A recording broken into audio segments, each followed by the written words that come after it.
WikiLeaks posted more than 2,000 additional emails. National Security Advisor Michael Flynn forced to resign. Once again, questions are being asked about one of Donald Trump's key appointments. Once again, it's all to do with Russia. We know, based on the findings of U.S. intelligence agencies, that Russia interfered in the 2016 election, and they did so in order to help Trump win.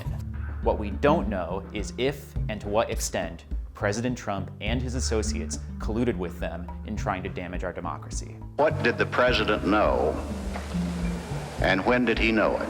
See, for Russia, having a friend in the White House is worth way more than just the billions of dollars they're losing from U.S. sanctions. Russia would like to have the return of its great power status. What Russia has been trying to do for many, many years through a series of acts of intimidation is undermine the West, undermine what it stands for, undermine the institutions that it has spent 70 years creating, to call into question the value set that we worked so hard to protect and promote. So what do we actually know?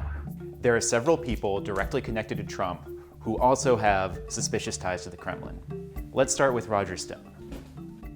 Stone is a longtime friend of Trump and was an advisor to his campaign early on. In June, Russian hacker Guccifer 2.0 tweeted confidential DNC documents, part of what intelligence agencies refer to when they say that Russia interfered in the US election. Stone was in contact with the Twitter account after the hacking, a quote-unquote innocuous conversation that he forgot. Then, Stone began threatening Clinton's campaign on Twitter. Notice the hashtag? Days later, WikiLeaks has posted thousands of emails hacked from Hillary Clinton's campaign chairman. Tens of thousands of them throughout October. The point of it was to get these documents into the public realm, and WikiLeaks was a perfect tool. It's clear that they were instruments of Russian intelligence. And Stone himself says he's connected. I actually have communicated with Assange. The FBI is investigating Stone. Then there's Paul Manafort, Trump's campaign manager over the summer. During his tenure on the campaign, Manafort came under fire for his lobbying work for pro-Russian entities in Ukraine. The pro-Russia political party set aside millions in undisclosed cash payments designated for Paul Manafort. The controversy forced Manafort to resign. Months later, the New York Times reported that the FBI had intercepted calls between Manafort and the Kremlin. And then, new revelation that Manafort worked for Russian billionaire Oleg Deripaska, alleged to have secretly promoted Russian President Vladimir Putin's agenda, with Manafort making millions. The FBI is investigating Manafort. And that gets us to Michael Flynn. You may remember Trump's former national security advisor? During the campaign, Flynn was Trump's top military aide, despite a 2015 speaking engagement in Moscow, where state-owned media company Russia Today paid Flynn to celebrate their 10th anniversary. It's one thing to be invited to the celebratory dinner of the 10th anniversary of RT, a scurrilous propaganda arm of the Russian government. But for him to think that as a retired eminence in the world of American intelligence, he could go and participate in a party for RT is really is really beyond belief. Fast forward to the month before Trump took office, the same day that then President Obama announced new sanctions against Russia for meddling in our elections. Flynn spoke to Russian Ambassador Sergei Kislyak about lifting U.S. sanctions. If the administration lifted the sanctions that Obama layered on at the end of 2016, we would essentially be sending a signal to Putin that we don't mind that Russia actively interfered in our election. We would essentially be giving him carte blanche to do that again in the future, as early as 2020. First, Flynn denied the allegations, and Vice President Pence stood by him. It was strictly coincidental. Then, Flynn conceding that he inadvertently briefed the vice president-elect and others with incomplete information. Officials say Michael Flynn lied to the FBI. he's still under investigation. Given the state of our relationship and the fact that we knew about the DNC hacking and there was evidence that Russia was responsible for that, I would have personally advised anyone on the Trump transition team not to meet with any Russian officials. On February 13th, Flynn resigned. It's worth noting that Flynn isn't the only Trump associate who privately met with Kislyak. Here are the other ones that we know about. Then Senator Jeff Sessions, a campaign surrogate and Trump's current Attorney General. We'll get to those meetings in a moment.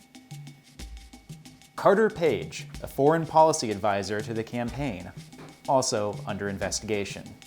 J.D. Gordon, the campaign's national security policy representative for the RNC. And Jared Kushner, Trump's son-in-law and senior advisor. While these connections were being made behind the scenes, Trump was making things worse for himself, in part by openly praising Putin on the campaign trail. Putin's a confident guy, smart guy. They say he killed reporters. I said, really? He says he didn't. Other people say he didn't. Who did he kill? Putin did call me a genius, and he said I'm the future of the Republican Party. So. If he says great things about me, I'm going to say great things about him. Simultaneously, a former British spy began building a dossier on Trump's alleged ties to Russia, which became public in January.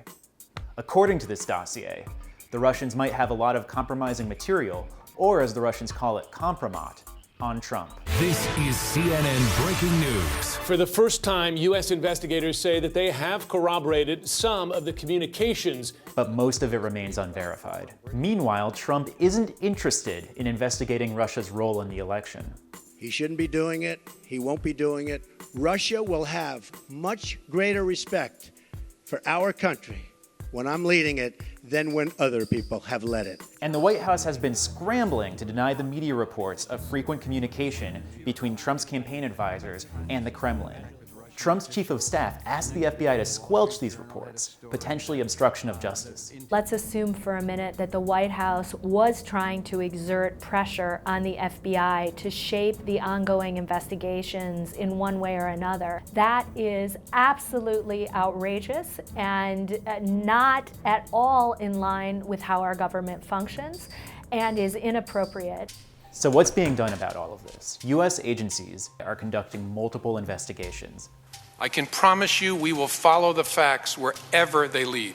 But remember, the FBI is controlled by the Department of Justice, and Trump loyalist Jeff Sessions commands the DOJ.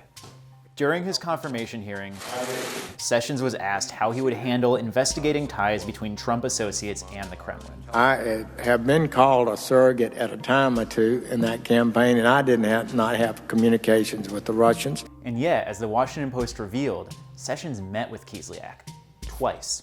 My sense is that the Russians knew that Sessions was acting as a surrogate and was a strong Trump supporter. And they probably also knew that he had a chance at receiving a high-ranking position in the Trump administration or being appointed. So their motivations are clear. What's not clear to me is what the motivations were of the individuals that were serving on the Trump transition team. Sessions has since recused himself from the DOJ investigation, but that doesn't change the fact that the investigation will ultimately be overseen by somebody who works for Trump. Then there are the investigations in the House and Senate Intelligence Committees, both led by Trump-friendly Republicans. Senate Intel Committee Chair Richard Burr served as a national security advisor to Trump's campaign. There's not a separation between me and Donald Trump.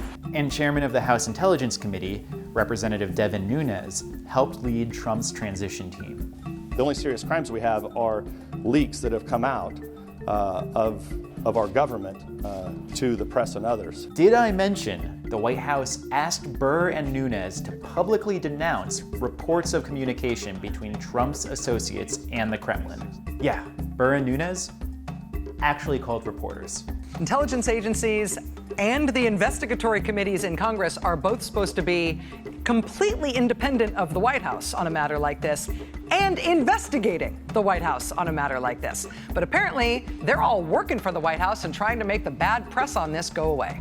If we had a separate commission handling this, I would sleep better at night because it would remove this from any influence of the White House and put it in the public eye. Demands for an independent review are gaining steam, But that fight isn't shaping up to be easy. Members of Congress pursue investigations that could harm their own president only if they're under a lot of pressure, and where it seems that they are going to be embarrassed if they do nothing. But without an independent review, we may never know the truth about Trump's alleged ties to Russia. All of us, irrespective of political party, should be deeply concerned when another country tries to directly interfere in our election. And so let's know what happened and let's arm ourselves to protect ourselves next time they try it. People need to have confidence that these agencies and instruments of the state are not being used for partisan purposes. And for a White House to begin to erode that confidence is to do something extremely dangerous.